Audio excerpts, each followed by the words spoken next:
지난번에 그 방글라데시에서 그 선교사님 한 분 오셨었잖아요. 그 선교사님 얘기를 들으니까 방글라데시 수도가 다카인데요. 저도 한번 가봤습니다. 그 선교로 한번 가봤는데 그 다카에 가면은 저 갔을 때는 없었는데 홀리 아티산 베이커리라는 카페가 있었답니다. 홀리 아티산이라는 근데 아마 제 생각에 그 이탈리아식 식당이었던 것 같아요. 근데 그 선교사님 설명으로는 그렇게 그 약간 서구식으로 잘 해놨대요. 이렇게 이쪽에서 음식도 안에서 먹을 수 있고 마당에다가 이렇게 테이블도 놔가지고 거기서 차도 마시고 그다음에 아이들이 놀 수 있도록 한쪽을 이렇게 해놓은 그런 아주 그 외국인들에게 특별히 인기가 있는 그런 카페였다고 하시더라고요. 근데 2016년도 7월 1일 날 그 카페에 모슬렘 무장 테러범들이 들어갑니다. 7명이 들어가는데 7명이 들어가서 뭐 사람들 막 도망치고 난리가 났는데 35명이 인질로 붙잡힙니다. 그래서 인질로 이 사람들을 붙잡아 놓고 이제 인질극을 벌이는데 결국 방글라데시에서는 경찰뿐만 아니라 군대까지 출동을 했습니다. 군대까지 출동을 해서 그 안에 이슬람 그 테러범들이랑 이렇게 대치를 하게 되어지는데요. 안타깝게도 한 10시간 넘게 이렇게 대치가 돼 있었는데 안타깝게도 35명 가운데 약 20명 가까이 그 테러범들이 이렇게 살해합니다. 근데 그냥 죽이는 게 아니라 고문하고 막 되게 고통스럽게 해서 한 20명 정도를 죽이고요. 결국 이제 기다리다가 군대가 이제 들어가는 바람에 6명 그 테러범 7명이었는데 6명은 그 자리에서 사살되고 한 명은 생포가 되어지는데요. 이게 되게 특이한 일이었는데 어떻게 빠져나갔는가 하면 처음에 그 인질범들이랑 똑같이 자기도 인질범인 척하고 나갔답니다. 근데 그게 구별이 안 간 거예요. 알 수가 없. 이 사람이 처음부터 계획적으로 사람들 앞에 이렇게 인질범들 앞에 안 나타나고 뒤에서만 이 테러범들 아마 리더였던 것 같아요. 이렇게 위에 올라가서 애들 시키고 이렇게 막 했는데 그래서 테러범들도 이 사람이 테러범인지 몰랐던 거죠. 그 한 사람은. 이 사람이 리더였어요. 그래서 나중에 빠져나갈 때 이 사람도 자기도 붙잡혔던 것처럼 이렇게 빠져나갔는데 이거를 한국 사람이 바로 옆 건물에 살았는데요. 이 핸드폰을 가지고 우리나라 사람들이 이렇게 뭐든지 찍잖아요. 음식도 찍고 다 찍잖아요. 옆에서 난리가 나니까 이렇게 무서우니까 이렇게 해가지고 찍은 거예요. 그거를 동영상을 촬영을 했는데 그 안에 이 사람이 옥상에 올라서 담배 피면서 다른 테러범들에게 뭐 지시하고 했던 것이 그대로 다 녹화가 됐던 거예요. 근데 그거를 유튜브에 올렸대요. 그래가지고 이 방글라데시 정부에서 그걸 이제 찾아내가지고 결국 그 사람을 다시 가서 잡아서 생포했답니다. 한 사람. 그 한 사람 한국 사람의 그 사람이 한국 사람인데 지금은 다른 나라로 도망가셨대요.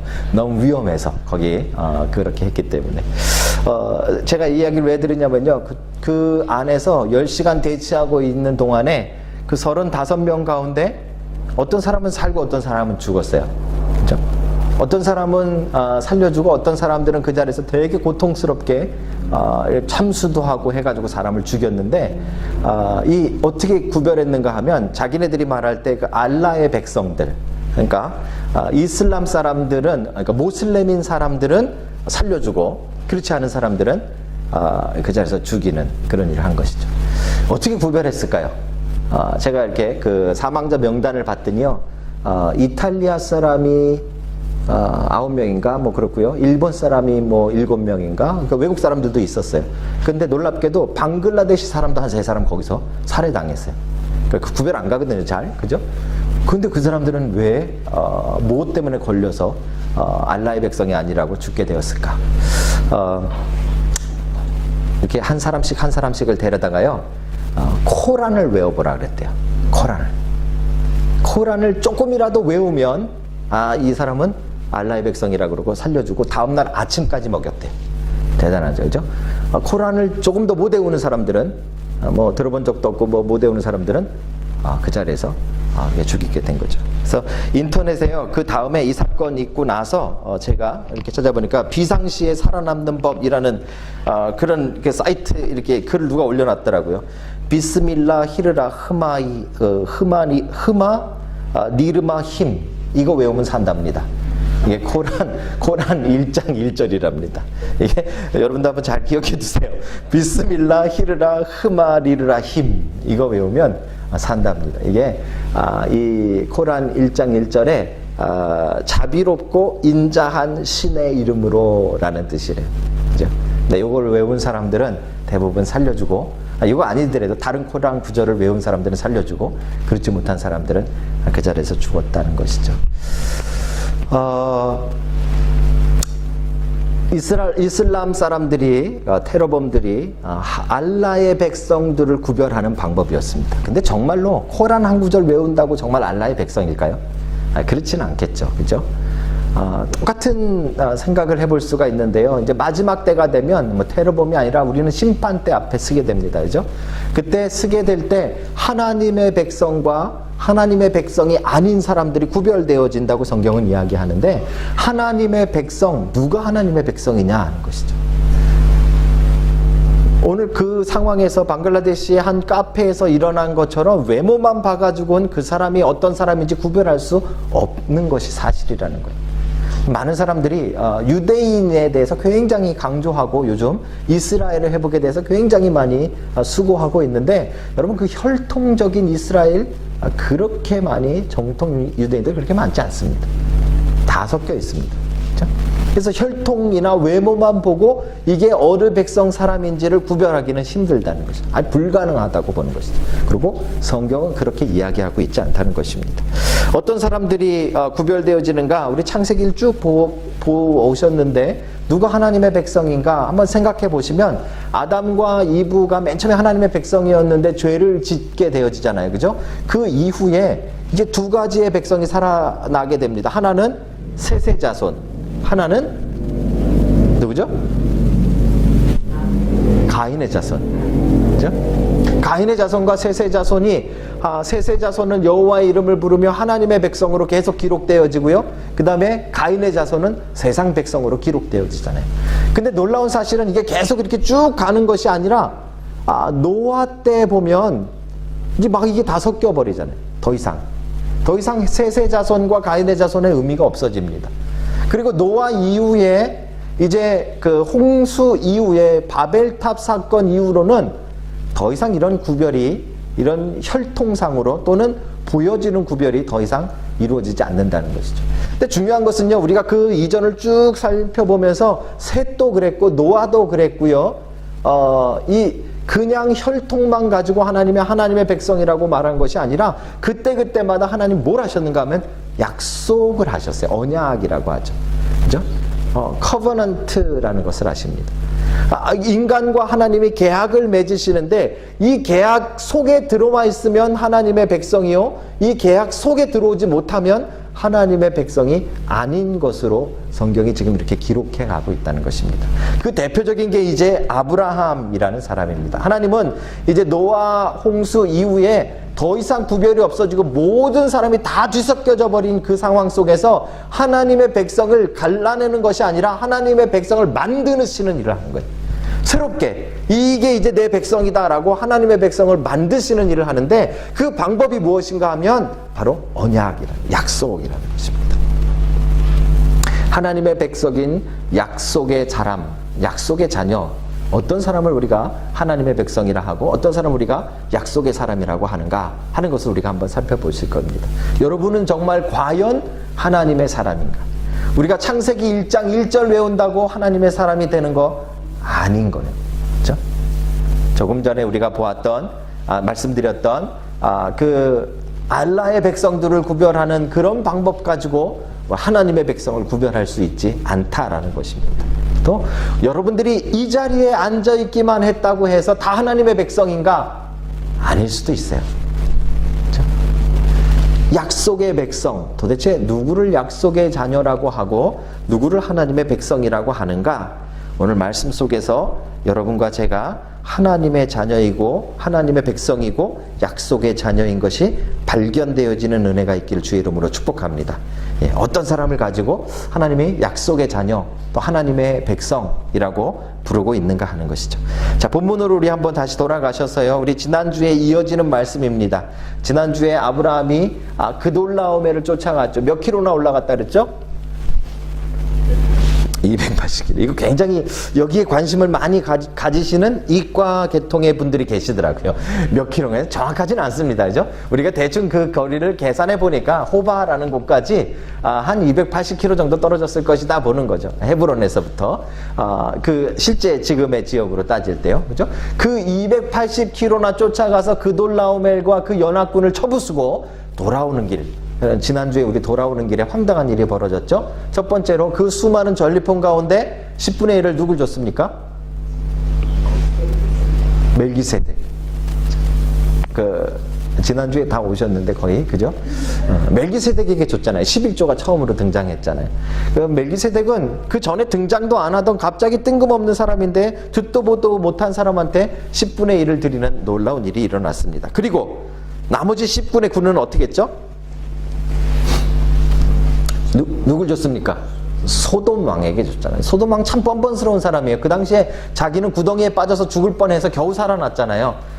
자기는 사실 이 전쟁에 얻을 분깃이 없습니다. 다 망한 겁니다. 그런데도 불구하고 아브라함에게 뻔뻔스럽게 이야기하죠. 재산은 너 다 갖고 물질은 너 다 갖고 사람은 나에게 다오. 얼마나 황당하고 벙찌는 멘트입니까? 아무 말 대잔치도 아니고 그냥 막 해보는 거죠. 그죠? 그런데 아브라함이 놀랍게도 나머지 10분의 9를 소돔에게 돌려줘 버립니다. 이제 빈털터리가 됐어요. 빈털터리가 돼서 아브라함이 자기의 집으로 돌아왔는데 하나님은 항상 이럴 때 나타나세요. 하나님은 항상 이럴 때 우리를 만나주세요. 그죠?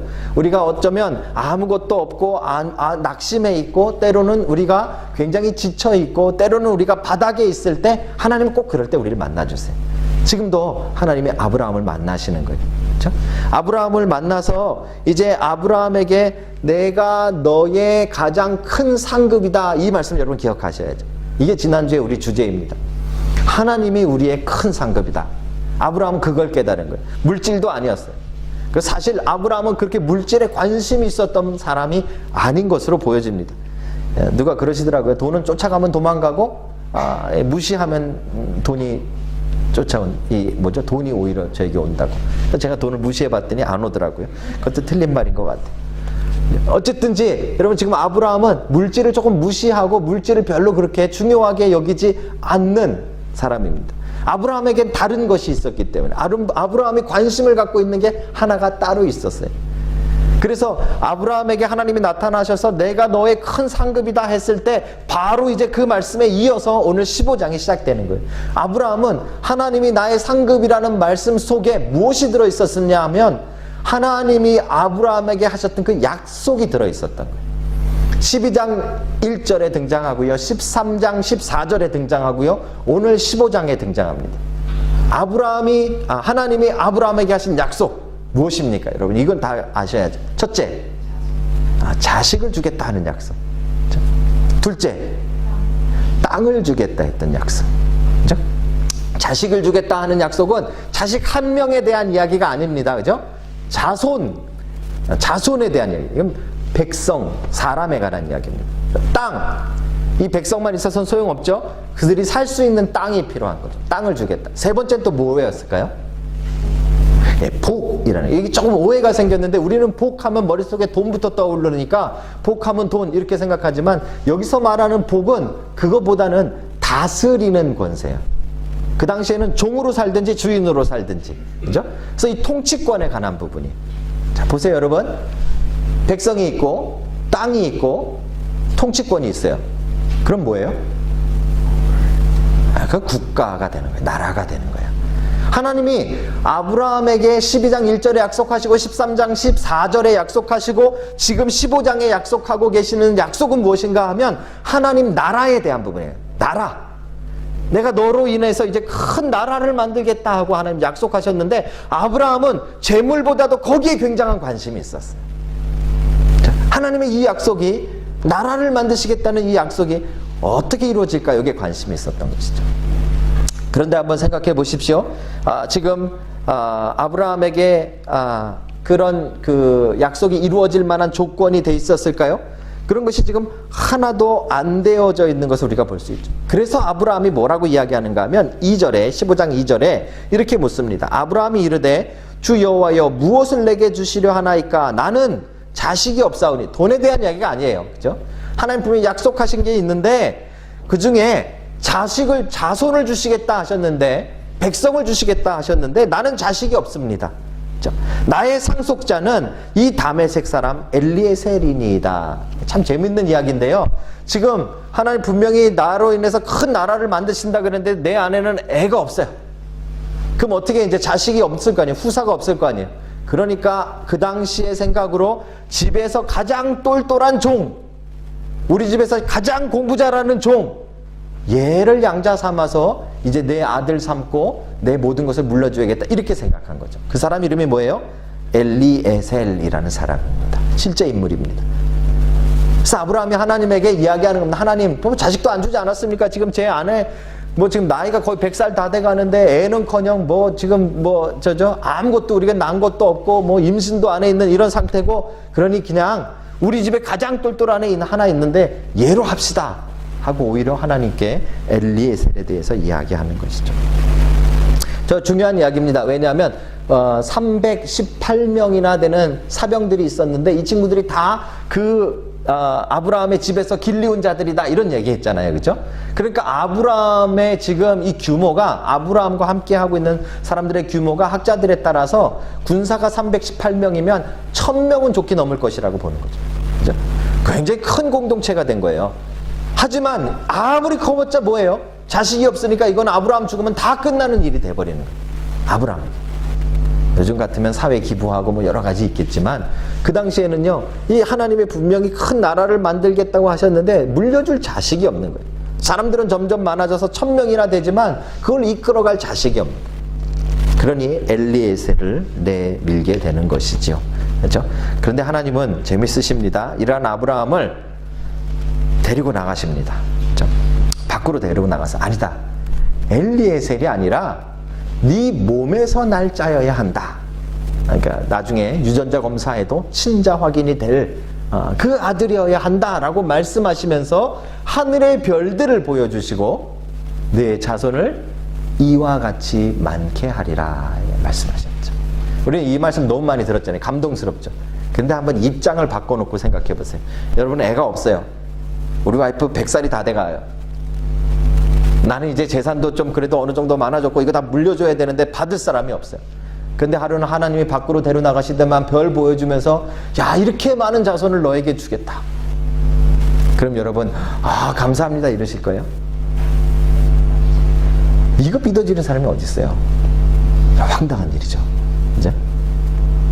그런데 놀라운 일이 벌어진 것은 우리 같으면, 아마 저 같으면, 여러분들은 이제 믿음이 좋으시니까 아멘 그럴지 모르지만 저 같으면 그냥 엘리에셀 합시다 이러고 말았을지 몰라요.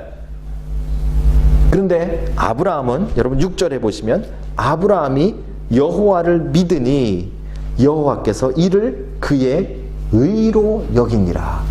성경 전체를 통틀어서 가장 중요한 구절이 하나 나옵니다. 아브라함이 여호와를 믿으니 여호와께서 이를 그의 의로 여겼더라. 여태까지 이제 다 죄인이었어요. 다 엉망인 사람들이고 심판 가운데 있는 사람들인데 그 중에 의인이라고 불려지는 사람이 하나 생긴 거예요. 뭐 때문에요? 믿음으로 라는 거죠. 믿음으로 의롭게 되는 이 일이 요 6절에서 시작돼서 성경 전체의 기둥이 되는 거예요. 하박국이 이야기합니다. 오직 의인은 믿음으로 말미암아 살리라. 로마서도 이야기합니다. 성경 전체는 이제 이 주제가 되어져 버립니다. 믿으면 하나님이 그것을 의로 여겨주신다. 오늘 여러분 끝나고 성경 공부하실 때 이 믿음이 뭔가를 조금 더 자세하게 하시겠지만 이 성경의 가장 중요한 기둥입니다. 오늘 바로 이 부분에서 그것이 등장하게 되는 것이죠. 이게 바로 첫 번째 하나님의 백성, 약속의 사람에게 나타나야 되는 특징이요 조건인 것입니다. 뭐요? 믿음입니다. 믿음. 누가 하나님의 백성입니까? 겉보기엔 다 비슷해 보입니다. 어떤 분이 그러시더라고요. 제 딸이 그랬나? 어떤 분이 그러셨나? 누구 이렇게 옷 입은 걸 딱 보더니 저분은 분명히 교회 다닐 것 같대요. 그런 경우가 있어요. 대부분 교회 다니시는 분들이 입고 다니는 스타일이 있을 수 있죠. 그죠? 근데 이 스타일을 그렇게 입었다 그래서 그분이 정말 믿음의 사람이고 정말 크리스찬일까요? 그거는 확신할 수 없어요. 그건 알 수 없어요. 그렇죠? 겉옷으로 구별할 수 없는 것이에요. 어떤 사람이 그런 이야기 해요. 그래도 크리스찬은 행동을 보면 안 돼요. 여러분, 크리스찬은 믿지 않는 사람들보다 믿음이 있는 사람들, 신앙생활을 하는 사람들은 행동이 좀 다르죠? 제발 좀 그랬으면 좋겠어요. 제발 좀 우리가 좀 그랬으면 좋겠어요. 안 그래요. 안 그래요. 제가 언젠가도 말씀드렸는데 2001년도에요. 애슐리 메디슨이라는 웹사이트가 나왔어요. 여러분들 인터넷이나 아니면 이렇게 뭐 광고판도 가끔 있더라고요. 여잔데 이렇게 요만큼 잘려가지고 여기서부터 여기까지만 이렇게 광고판에 크게 나와요. 이렇게 하고 있는 거. 이게 어떤 에어컨 선전하는 데도 나오더라고요. 조용하다고. 이게 쉿 하고 있는 애슐리 메디슨이라는 웹사이트 그 대문 사진이에요. 계속 바뀌긴 하는데 이게 메인이에요. 거기에 나와 있는 문구가 뭔지 아세요?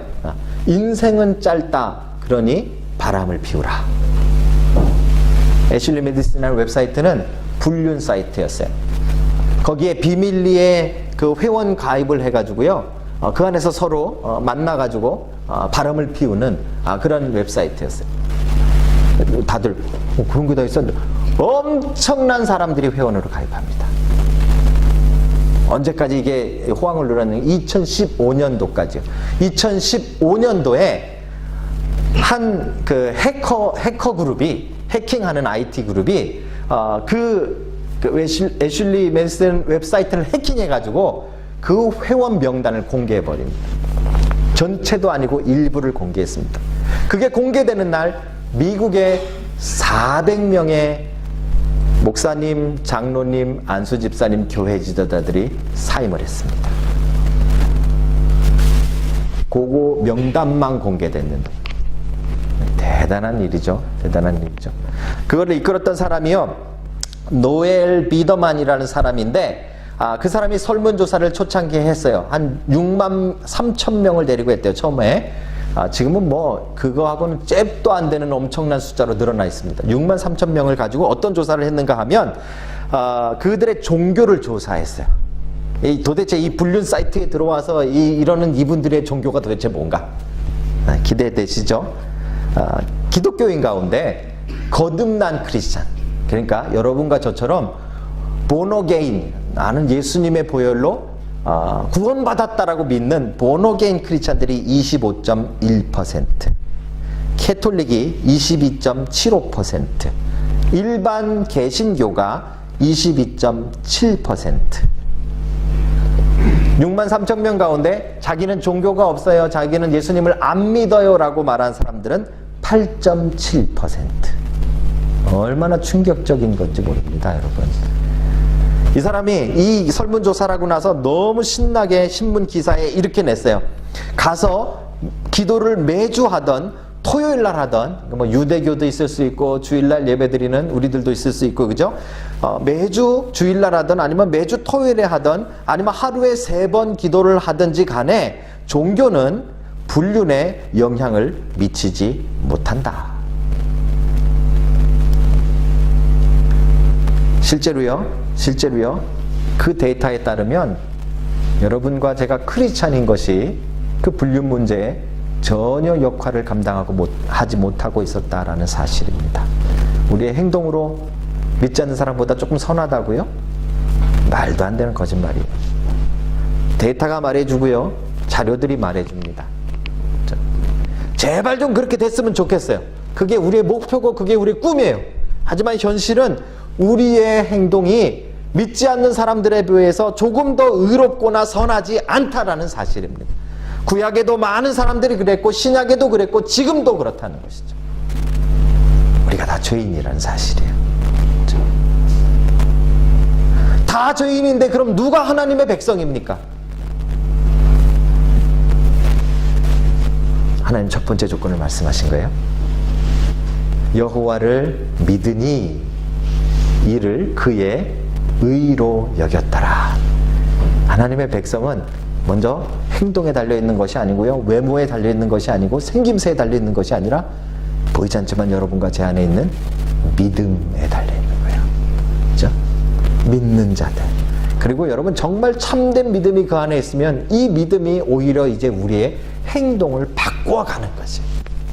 행동이 바뀌었기 때문에, 행동이 달라졌기 때문에 믿음이 있는 것이 아니라 믿음이 있기 때문에 행동이 바뀌는 거란 말이야. 분명하게 우리는 알아야 돼. 사랑하는 성도 여러분, 여러분 하나님의 백성이십니까? 약속의 사람입니까? 만약 그렇다면 여러분 안에 믿음이 있으셔야 돼. 믿음. 그렇죠?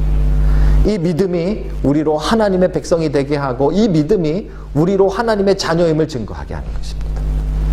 그럼 믿음을 놓지 않고 믿음을 붙잡고 살아가는 여러분 다 되시길 주님의 이름으로 축복합니다. 자, 두 번째로요. 또 하나 하나님의 백성, 약속의 사람, 어떤 모습인가?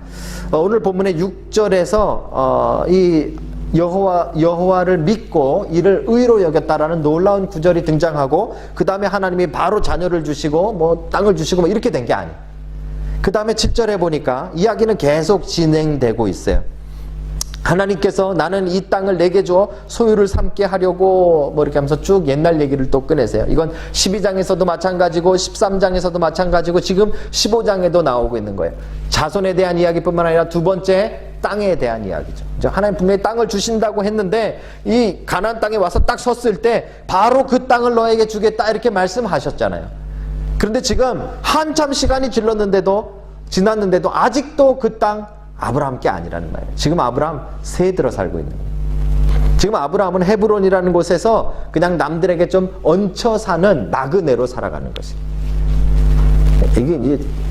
이게 되게 다른 겁니다. 여러분, 이 자녀가 아무리 많으면 뭐합니까? 이제 아브라함의 자녀가 뭐 하늘의 별처럼 많아지면 뭐합니까? 다 갈 데가 없어가지고 여기저기 가서 종살이 하면 그게 무슨 소용이 있습니까? 그죠? 뭐가 필요해요? 땅이 필요한 거예요. 살 수 있는 땅이. 여러분 아마 그런 경험들 있지 않으세요? 자식이 많으면 렌트도 잘 안 줘요. 그렇잖아요. 오히려 이 땅이 있는 것이 중요해요. 자식과 함께. 오늘 지금 하나님께서 분명히 땅을 주신다고 했는데 지금 아브라함의 현실은 그렇지 않고 아직도 지금 땅이 없이 그냥 남의 땅에 얹혀 살고 있는 것이죠. 그래서 아브라함이 이제 8절에 따집니다. 이렇게 말합니다. 그러니까 하나님, 내가 이 땅을 소유로 받을 것을 무엇으로 알겠습니까? 지금 같으면 하나님 땅 문서 먼저 갖다 주십시오. 하나님은 계약서를 뭐 주십시오. 뭐 이렇게 할 텐데 그런 건 없었으니까 하나님께 이 땅을 내가 소유로 받게 될 것이라는 것을 무엇으로 알 수 있습니까? 이렇게 말합니다. 이 말씀에 대한 하나님의 특별한 답이 9절부터 나오는 거예요. 우리 아이들과 함께 나눴던 말씀이죠. 암소와 암염소, 숫, 양, 그 다음에 산비둘기, 집비둘기를 가져오게 합니다. 그리고 나서 그 동물들을 새는 조그마니까 못 쪼개고요. 나머지를 쪼갭니다. 이 쪼갠다라는 말, 이 성경에 쪼갠다라는 표현입니다. 그죠? 아마 이게 세로로 잘라는 것 같아요. 잘라서 이 동물의 사체를 양쪽에 놓게 합니다. 이렇게 놓게 합니다. 그리고요, 하나님은 한참을 기다리십니다. 성경에 보면 이 쪼갠 다음에 뭐가 바로 일어난 것이 아니라 쪼갠 다음에 하나님이 뭔가 기다리시고요. 아브라함도 기다리다 막 새들은 날라와서 먹으려고 그래서 쫓아내고 이런 장면이 계속 등장해요. 뭘 기다리셨냐면 해가 지기를 기다리셨어요. 해가 지기를. 해가 지니까 저기서부터 화로, 뭐 불이 보이고요. 이제 횃불이 그 동물 사이를 싹 지나가는 것이죠. 이게 그 당시에 아이들에게 설명한 대로요. 그 당시에 계약을 하는 이 방법 중에 하나입니다. 그중에 고대 근동에서 이 계약법은 목숨을 건 계약입니다. 너하고 나하고 이제 이 일을 약속하는데 자 봐라, 이 동물을 쫙 쪼개놓고 그 다음에 그 사이를 지나면서 횃불로 동물을 지지는 거예요. 이렇게 네가 그 약속을 어기면 너를 이 불로 지지듯이 네 목숨을 가져가고, 내가 그 약속을 어기면 나를 불로 지지듯이 내 목숨을 내놓겠다라는 약속하는 의식이 바로 오늘 본문에 나와 있는 거예요. 그렇죠? 하나님께서 하도 이 땅 어떻게 주실 거 어떻게 믿겠습니까 했더니 그 당시에 인간들이 사용하는, 그 당시 문화적으로 하던 가장 센 약속, 뭐 지금 같았으면 하나님의 새끼손가락 내밀어라 이렇게 했을지 몰라요. 이게 우리가 약속하는 거니까. 근데 그 당시에는 그보다 더 아주 무시무시한 방법으로 약속을 하시는 것이죠. 이 죽음과 생명 사이를 지나가게 하는 거죠. 이 약속. 중요한 건요, 이 약속을 받았으니까, 그것을 직접 그 계약을 맺었으니까 아브라함이 더 믿었겠죠. 그죠? 이것까지는 좋아요. 여기까지는 좋은데 제가 여러분들과 나누고자 하는 것은 그게 아니라 그 약속을 하시면서 하나님이 뭐라고 하셨는가, 이 땅을 어떻게 주겠다고 하셨는가 하는 부분이에요. 그게 오늘 여러분과 제가 읽은 본문입니다. 다시 한번 여러분 성경으로 돌아가 보시면 하나님이 이렇게 약속하셨어요. 13절인데요. 여호와께서 아브라함에게 이르시되 너는 반드시 알라. 내 자손이 이방의 객이 되어 그들을 섬기겠고 그들은 400년 동안 내 자손을 괴롭히리니 그들이 섬기는 나라를 내가 징벌할지며 그 후에 내 자손이 큰 재물을 이끌고 나오리라. 너는 장수하다가 평안히 조상에게로 돌아가 장사될 것이요 내 자손은 4대 만에 이 땅으로 돌아오리니 이는 아모리 족속의 죄악이 아직 가득 차지 아니함이니라 하시더라. 무슨 이야기입니까?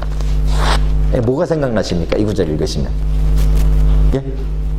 출애굽이 생각나시죠? 자?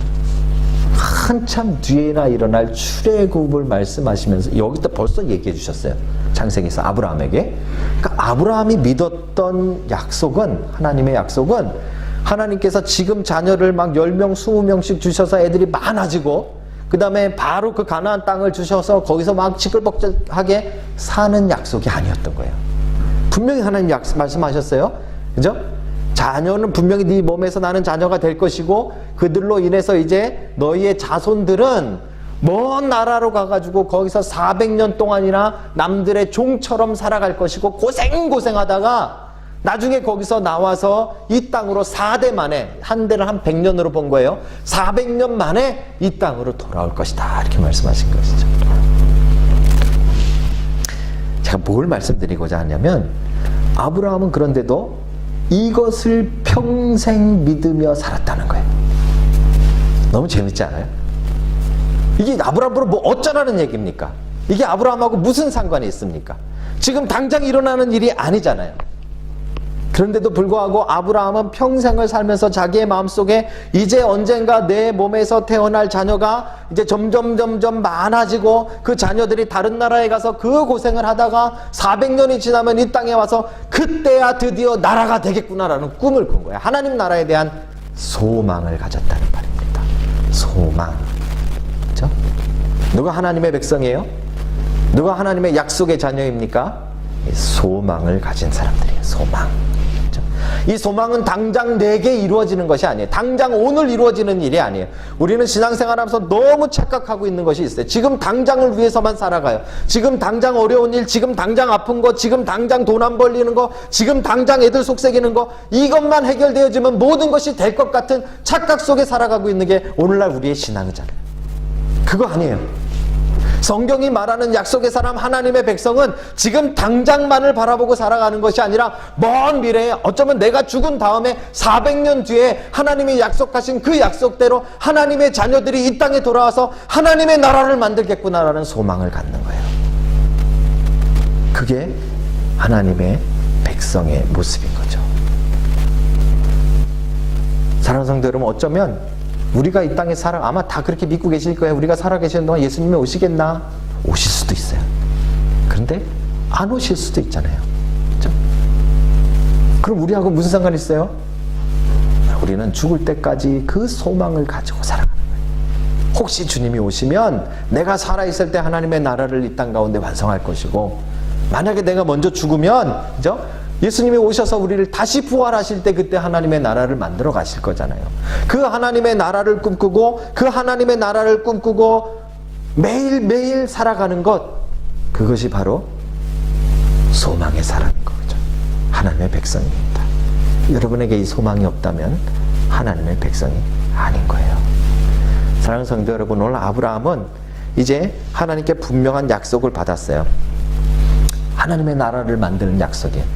실질적으로 셋, 노아, 뭐 여러 방법이 다 있었지만 다 실패했고요. 이제 온 세상의 사람들이 다 죄인으로 살아가고 있는 상황이에요. 그 죄인들 가운데서 하나님께서 나의 백성, 약속의 사람들, 이제 이 하나님의 나라의 백성들을 만드시는 작업을 아브라함부터 시작하시는 거예요. 혈통이 아니에요. 유대인에 대한 얘기가 아니에요. 여러분, 그럴 거면 이 자리에 계시지 말고 다 이스라엘 가서 사셔야 돼요. 거기에 대한 이야기가 아니에요. 그렇죠? 뭐에 대한 이야기예요? 하나님의 언약, 하나님의 약속에 대한 이야기.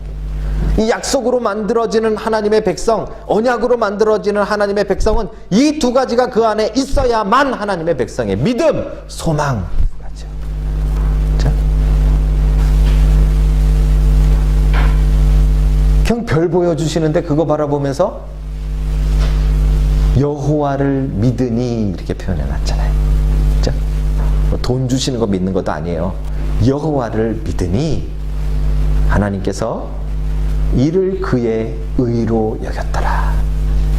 여러분, 하나님이 여러분들에게 약속하시는 그 약속을 믿는 여러분 되시길 주님의 이름으로 축복합니다. 예수 그리스도를 통해서 하나님의 자녀가 되는 약속을 우리에게 주셨다면 그것을 믿는 믿음으로 사는 사람이 하나님의 자녀요 약속의 사람입니다. 또 한 가지요. 아브라함 자기하고 아무 상관없어 보이는, 어쩌면 자기는 죽고, 아까 하나님도 말씀하셨잖아요. 너는 내 조상에게 돌아가 장사될 것이요. 너는 그때까지 살아있지도 못한다. 그런데 아브라함은 기뻐하고요. 죽을 때까지 일합니다. 아브라함은 소망을 가졌기 때문에 하나님 나라가 만들어진다는 소망이죠. 말씀 하나만, 예화만 하나 나누고 마치려고 합니다. 아까 얘기했던 방글라데시 2016년도에 그 일이 있었고요. 9년 전인 2007년도에 아프간에서도 놀라운 사건이 벌어지죠. 여러분 잘 아시는 한국의 샘물교회의 단기 선교팀들이 아프간에 단기 선교 갔다가 붙잡히는 피랍 사건이 벌어집니다. 그때 23명이 납치되는데 한국 사람들 단기 선교 갔던 이 교회 선교팀이 23명 납치되는데 그 중에 2사람은 그들이 살해했습니다. 자, 그분들 성함 심성민 씨, 배형규 목사님 두 분은 순교당합니다. 그리고 사실 42일 만에 사실 뭐 정부의 힘도 컸죠. 해가지고 거기까지 가서 사람들을 나머지 사람들을 되찾아옵니다. 근데 거기에 그때 따라갈 때 전도사님 한 분이 있었어요. 유경식 전도사님이란 분이 계셨어요. 이분은 원래 장로님이었어요.